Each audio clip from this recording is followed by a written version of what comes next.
Ladies and gentlemen, let me start with a truth that might sting before it sets you free. You cannot outrun love forever.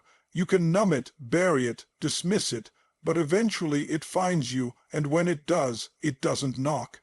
It breaks down the door, but for those with an avoidant heart, that pounding at the door feels like a threat, not a blessing. I get it. You've built walls, not because you're cold, but because once, maybe many times, you were left standing in the wreckage of your own vulnerability.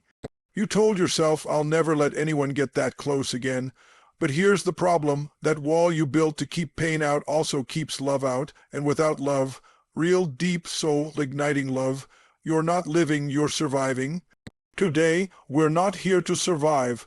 We're here to break free, to heal, to connect, and to ignite a fire within that refuses to be dimmed by fear. Because healing an avoidant heart doesn't happen with more logic, more distance, or more independence. It happens with courageous love.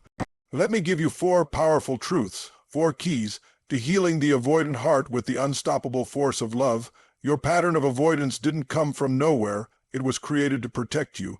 Maybe it started in childhood. Maybe it came from betrayal, abandonment, or heartbreak. At some point you decided, consciously or unconsciously, that love equaled pain and closeness equaled danger. So you did what any intelligent, hurting heart would do. You put on armor. You became emotionally self-sufficient. You stopped relying on people. You told yourself, I don't need anyone. And for a while it worked. You felt safe, in control, untouched. But eventually, that armor became a cage. You see, the avoidant pattern doesn't ask for your permission. It shows up silently. You pull away when someone gets too close. You shut down in moments when you want to open up. You intellectualize your emotions instead of feeling them. You crave love, but you don't trust it. And then you blame yourself for being too complicated or too cold. And you wonder why it feels like something's always missing. Here's the truth. You are not broken. This is not a flaw, but it is a learned survival response. That's the game changer, because when you realize this is a pattern, not your personality, you start to loosen its grip. The pattern only has power over you when it stays invisible. The moment you become aware of it, you begin to create choice. You can pause and say, wait a minute, I'm pulling away again. Why? You can notice, I'm shutting down when this person shows care. What am I afraid will happen if I let it in? That moment of self-inquiry, that space between reaction and response is where transformation lives. This isn't about blaming yourself. It's about taking back the steering wheel. When you say, I own this, you shift from being a passive reactor to an active creator. You don't need to be perfect. You don't even need to change everything at once. You just need to see it, because once you can see the pattern, you can disrupt it. You can start choosing connection over avoidance, and yes, that choice might feel scary at first, but that's how you know you're on the edge of growth. Healing begins the moment you stop saying, this is just who I am, and start saying, this is what I've learned, and I can unlearn it. That's when your avoidant heart starts to open, not because you forced it, but because you finally gave it permission. Most people grow up with the belief that strength means independence, total emotional self-reliance. Especially for those with avoidant tendencies, the idea of needing someone feels like weakness. You've been taught, either through experience or observation, that vulnerability leads to pain. So you associate connection with loss of control. Somewhere deep down, you might even believe that if you let someone get close, you'll lose yourself. That's why you keep people at a distance, not because you don't care, but because the closeness feels unsafe. But here's what needs to be understood. True power doesn't come from isolation. It comes from the courage to connect. The strongest people are not those who can go it alone. The strongest people are those who can open their hearts despite fear. Who can say, this is me, I may get hurt, but I'm showing up anyway? That's not weakness, that's power.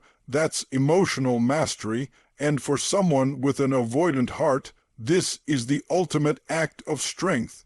Because letting someone in when your instinct is to pull away, that's radical courage. Avoidance often masks itself as confidence. You look composed, you look like nothing bothers you, you appear untouchable. But the truth is, there's a whole world of emotion under the surface, a longing to be seen, to be understood, to be loved without condition. The paradox is this: the very thing you're avoiding, connection, is the thing you need to feel whole. It's what brings color to life. It's what makes your victories feel meaningful and your pain feel bearable. When you choose connection, you're not giving up your power. You're activating it. You're taking a stand and saying, I will not let fear dictate my capacity to love. You're not weak for needing others. You're human. You're not broken for wanting closeness. You're wired for it. We all are. Connection isn't about losing yourself in someone else. It's about revealing the real you and allowing someone to meet you there. It's the gateway to transformation. It softens the defenses and reminds your nervous system that intimacy can feel safe, even beautiful. Every time you open up a little more, every time you lean in instead of backing away, you reclaim a part of yourself. That's what love does.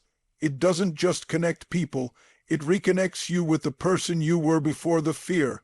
And that's the real power. The stories we tell ourselves about love shape the way we experience it. For someone with an avoidant heart, love is rarely seen as a sanctuary. It's viewed as a trap, a liability, or even a threat. These internal narratives often sound like, love makes me weak, getting close will only lead to pain, or if I let someone in, they'll control me or leave me. These aren't just thoughts, they're survival scripts written by past experiences, by moments when you were vulnerable and got hurt. They were your way of protecting yourself, but here's the hard truth.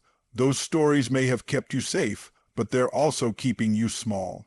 If you continue living through the lens of those old beliefs, you will keep experiencing love as something dangerous, something to manage or avoid.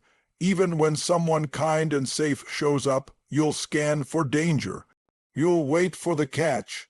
You'll interpret love as pressure, affection as invasion, intimacy as suffocation. Why? Because your internal script is stuck on the same page, and that page is no longer serving your life. It's time to rewrite the story, and this doesn't mean denying the past or pretending you haven't been hurt. It means choosing not to let that pain define what love means to you anymore. It means creating a new definition that aligns with where you're going, not where you've been. Instead of love is control, how about love is freedom?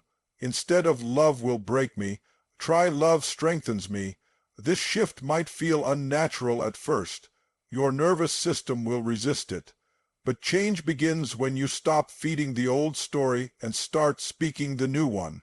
You have to say it out loud, live it, practice it. Say it to yourself when you feel the urge to retreat. I am safe to love and be loved. I don't need to run anymore. These new words are not just affirmations. They are seeds. And with repetition, they begin to grow into belief. And belief becomes your emotional reality. What you believe about love determines how much of it you allow in. If you believe love equals pain, your brain will filter out anything that contradicts that. But if you start to believe that love can be a force of healing, expansion, and joy, then your entire world starts to open. Love doesn't become something to survive, it becomes something to welcome, and that simple story shift can change your entire life. Receiving love can be one of the most terrifying experiences for someone with an avoidant heart. You may be comfortable giving love as long as it's from a safe emotional distance, perhaps through acts of service, intellectual support, or quiet presence. But when it comes to receiving, really letting someone care for you, see you, or support you emotionally, it can trigger a deep, almost invisible panic. You might feel exposed, uneasy, or even guilty, like you're taking up too much space or becoming too dependent. That's not because you don't want love. It's because receiving love challenges the very defense system that has kept you emotionally protected for years. The avoidant mind often equates receiving with vulnerability and vulnerability with danger. So when someone offers you affection, patience, or emotional depth, the instinct is to back away, shut down, or minimize what's being given. You may change the subject when things get too personal. You may laugh off compliments.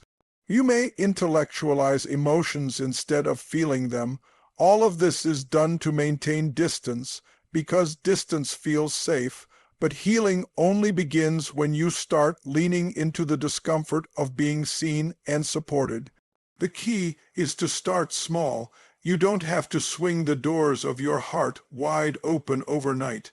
You start by noticing the moments when someone is trying to give you love through kindness, attention, presence, and instead of brushing it off, you pause.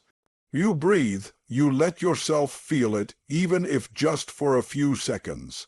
This act may seem small, but it is massive, because every time you allow love in and don't shut down, you send a new signal to your nervous system. It's okay. I'm safe here. And over time, those moments accumulate. The emotional walls start to soften. The heart begins to trust again. You realize that receiving isn't a loss of control. It's a way of opening up to abundance, to joy, to connection. When you allow yourself to receive love fully, you're not being weak or needy. You are allowing yourself to be nourished. Because just like a plant can't thrive without sunlight, your soul can't thrive without connection. So, the challenge isn't to love harder, it's to let love land. To let it reach you, let someone see the real you and stay. That's how you retrain your emotional reflexes. That's how healing begins, not in the doing, but in the allowing, because the love you've been waiting for isn't out there, it's already around you, waiting for permission to come in. Healing an avoidant heart isn't about forcing yourself to love harder or breaking yourself down to become someone new. It's about unlearning the patterns that once protected you but now prevent you from living a life of depth, connection, and fulfillment. You were never meant to walk through life numb or guarded. The armor you wear may have once served a purpose, but it's not needed anymore. You're not in danger now. You're in the presence of opportunity. The opportunity to love and be loved in a way that doesn't drain you, trap you, or control you, but expands you. This transformation begins not in grand gestures, but in the small, powerful choice to turn toward love instead of away from it. Owning your pattern is not admitting weakness. It's the declaration of strength. It's the moment you look at your avoidant tendencies and say, "This isn't who I truly am. This is what I learned." And what you've learned, you can unlearn. From that awareness, you begin to realize that connection is not your enemy. You've been avoiding not because you're incapable of love, but because you were taught to protect your heart by withholding it. Now, you have a new truth to live by. Connection is power, and vulnerability is a form of freedom. Every time you allow yourself to be seen, you regain a piece of your authentic self. When you rewrite your story around love, you begin to see it not as a battlefield, but as a sanctuary. Love no longer has to mean chaos, control, or loss. It can mean growth, stability, and mutual care. This mental shift is not just a mindset adjustment, it's an emotional breakthrough. You get to choose a new narrative, one where love is safe, where intimacy doesn't threaten your identity, and where closeness doesn't equal suffocation. This story won't just change how you relate to others, it will change how you see yourself. You are not fragile, you are resilient, and you were always worthy of the kind of love that allows you to be fully you. And finally, when you practice receiving love, even when it scares you, you teach your heart a new language. You begin to feel what it's like to be cared for without needing to earn it or control it. You stop running, stop resisting, and start allowing. That's where the healing happens, not when you finally figure love out, but when you let it in. The power of love doesn't demand perfection. It asks for presence. Your avoidant heart doesn't need to be fixed. It needs to be felt. And in that feeling, in that sacred act of allowing love in, you'll find the freedom you've been searching for all along. Thank you for joining me on this powerful journey of healing, growth, and rediscovery. If this message touched even a small part of your heart, know this: you are not alone, and you are more capable of deep love and connection than you've ever believed. This was not just a speech, it was an invitation to lower the walls, to rewrite the story, and to let love guide you back to yourself. Take what spoke to you, live it, and pass it on, because someone out there needs the love you're just now learning to receive. Until next time, stay open, stay brave, and never forget, your heart was never meant to hide. Thank you and goodbye.